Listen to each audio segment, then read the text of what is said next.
Yo, Vycery here. Gamescom ended, and we saw a lot of new gameplay footage from Monster Hunter Wilds. But not only that, the dev team explained mechanics and features, but some things weren't talked about. Today, I want to go over some details I picked up that you might have missed. Let's talk about the HUD first. Aside from the completely reworked design, we can find our usual buffs above the health bar. But this time, the icon can look a little bit different, depending on what type of buff you got. For example, you can see the attack icon having what is usually the powder icon attached to it. We also have a meal icon now, indicating that you ate. But that's not all. Buffs also have a timer wheel and a countdown when the buff is running out.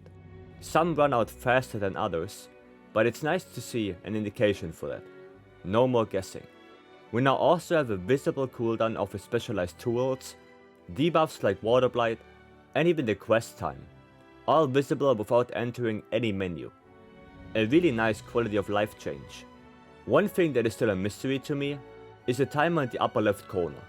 This could indicate the time you have left to play the demo, but all instances I could catch suggest that this is not the case.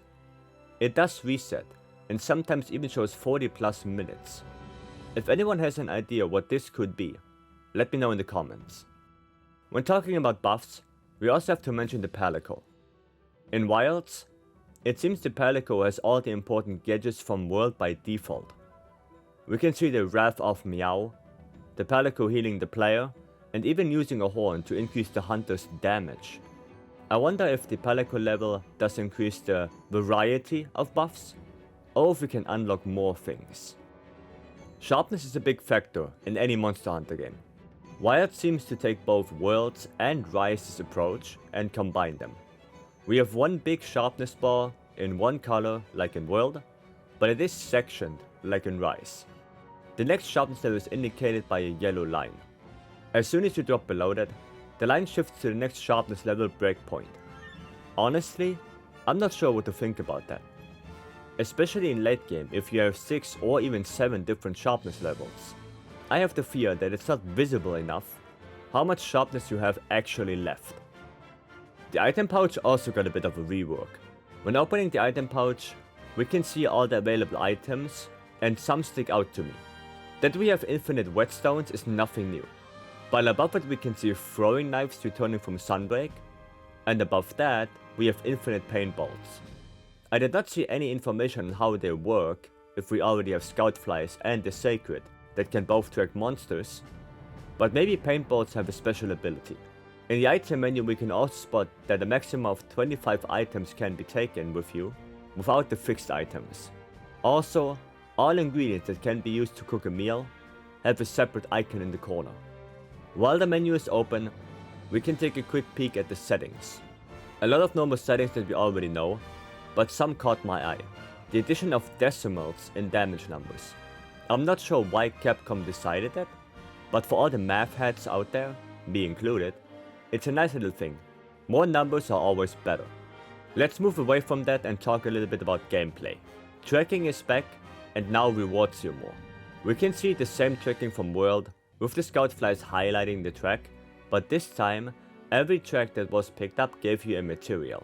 While in World, getting something from collecting tracks is very rare. In addition, breaking wounded parts also rewards you with extra materials. It looks like farming is not going to take that long anymore. Sleeping a monster can be beneficial to give you some breathing room or to set up a big attack. Usually, the first hit on a sleeping monster deals double damage, but it's inconsistent in Wilds. For example, on day 2 of the death livestream, Yuya Tokuda sleeps the Dushuguma and puts a barrel bomb. Important here is that the Palico is throwing a bomb and is shooting at the monster but does not get the wake up. Then, another barrel bomb is thrown on the sleeping Dushuguma, and here's the weird part. Both deal 80 damage. One should deal more because of the wake up, but it doesn't. Another example is on day 3, when Tokuda does a wake up with dual blades. He received 5 damage, which should be impossible, since the doubles of 2 identical numbers are always even. One more example of that is on day 1 with 19 damage on a bow tracer shot wake up. Again, this should be impossible. On the other hand, A wake up from a light bowgun dealt 6 damage, with the rest of the shots only dealing 3. So there the wake up applied. Does the wake up damage only work on certain attacks? Or is it simply a bug in the demo? Lastly, flinching is back, and it doesn't look that great. When a dev team played multiplayer, we can see the Lance getting bodied every now and then by the hammer, and the knockback is pretty huge. So to all the Lance players and ranged users, be prepared to get flinched by our beloved long swords. I do hope that flinch-free or shockproof will be available early on. Otherwise, I can see people getting frustrated playing certain weapons. That's all I have for you. I hope you had fun watching and you might learn something new.